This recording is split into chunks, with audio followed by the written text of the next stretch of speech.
비단 미국 주식뿐만 아니라 장기 투자의 성공을 위해서는 꼭 필요한 것이 있습니다. 이게 없으면은 10배, 100배 오를 주식을 발견했다고 해도 의미가 없어요. 우리가 종목을 매수한 이후에 고민할 시간도 없이 바로 목표가까지 급등해준다면 얼마나 행복할까요? 하지만 그런 경우는 별로 없습니다. 성공 확률이 가장 높고 쉽다는 인덱스 펀드 투자조차 돈을 잃는 사람들이 생기는 이유가 바로 이것입니다. 우리는 매일 꾸준하게 주가가 상승하길 바라지만 실제 장기 투자에서는 수많은 갈등의 시기를 넘어야만 목표에 도달할 수가 있습니다. 먼저 우리는 이것을 받아들여야 됩니다. 저의 롤모델인 앙드레 코스톨라니는 이런 말을 남겼습니다. 우량주 몇 종목에 투자하고 수면제를 먹고 자라. 10년 뒤 깨어나면 부자가 되어 있을 것이다. 또한 전설적인 마젤란 펀드를 이끌었던 픽터 린치는 이런 말을 남겼죠. 투자의 성공 여부는 세상의 비관론을 얼마나 오랫동안 무시할 수 있느냐에 달려있다. 이 두 조언은 일맥상통합니다. 현재 시장에도 통용되는 진리와 같은 명언들인데요. 미국 시장이 장기적으로 우상향할 것이라는 확신, 이 종목이 지속적으로 성장할 것이라는 확신이 있다면 어떤 말이 들리든지 간에 불도저처럼 우직하게 밀고 나가는 그런 것들이 필요합니다. 조금의 위기에 흔들릴 것이라면 그 투자는 하면 안 되는 투자예요. 비관론자는 명성을 얻지만 낙관론자는 돈을 번다는 격언이 있습니다.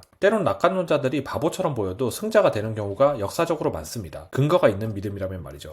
저는 주식을 시작한 이래 큰 폭락장을 3번 경험했고 하락장을 무수하게 경험했습니다. 그 경험을 통해 배운 것들이 있는데요. 시장이 상승할 때는 원숭이도 돈을 벌기 때문에 사람들이 주의에게 귀를 기울이지 않습니다. 하지만 하락이 시작되면 불안한 마음에 소위 전문가라는 사람들의 조언을 찾아듣기 시작합니다. 자칭 전문가들의 투자 성적이 좋냐 아니냐를 떠나서 시장을 예측할 수 있는 사람은 없다는 것을 받아들여야 됩니다. 시장이 어려워지면 자신의 전망이 맞았다고 주장하는 사람들이 부지기수로 나타나며 이들은 각자 더 하락할 것이다 혹은 바닥은 어디다라고 전망합니다.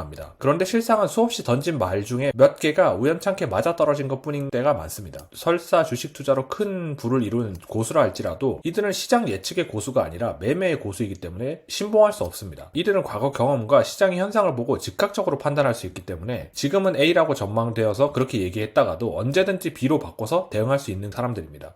즉 다른 사람들의 말은 그다지 의미가 없습니다. 다만 어떻게 대응해야 될지 도무지 모르겠다면 몇 가지 시나리오를 받아들여서 자신만의 전략으로 삼을 수는 있습니다. 하지만 절대 타인의 말에 휘둘려서 자신의 재산을 베팅하는 일은 없어야 됩니다. 결국 불안한 것도 자기만의 근거와 확신이 없어서 그런 거거든요. 무엇보다 투자에 성공하려면 자신만의 확신을 찾아가는 게 중요합니다. 물론 확신을 가지고 투자한다고 해서 다 성공하는 건 아니에요. 우리는 미래를 모르는 상태에서 각자 자신이 가진 확신으로 인생에서 가진 기회 일부를 베팅하는 겁니다. 당연히 실패할 수도 있고 성공할 수도 있죠. 그게 겁나면 주식 투자는 할 수가 없습니다. 투자는 리스크를 지는 대신 많은 리턴을 가져오는 거죠. 리스크 없이 리턴을 가져가는 것은 시장이 허락하지 않습니다. 그럼에도 조금 더 작은 리스크를 바라신다면 미국 인덱스 펀드에 투자하는 것을 추천드립니다.